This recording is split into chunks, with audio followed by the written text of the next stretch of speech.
So preventive maintenance for your refrigerators. There were 6 screws that took out, so you can take this panel off after you've unplugged it. See that ball of fuzz right there? That's your condenser coil. If you don't keep that clean, it can't reject the heat. Like, look at the fan blades there with the fuzz on them.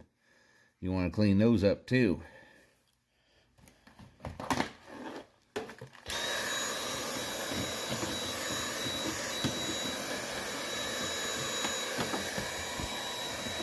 All you gotta do is just a little vacuuming and brushing. Condensate drain.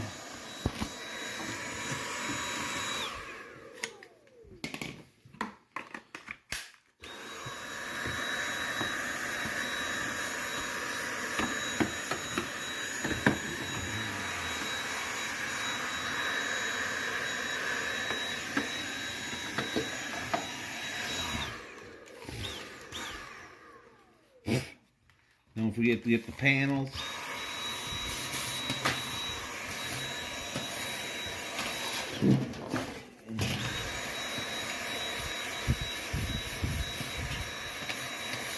Probably blow it out a little compressed air, but that's all it is. Hope you enjoyed.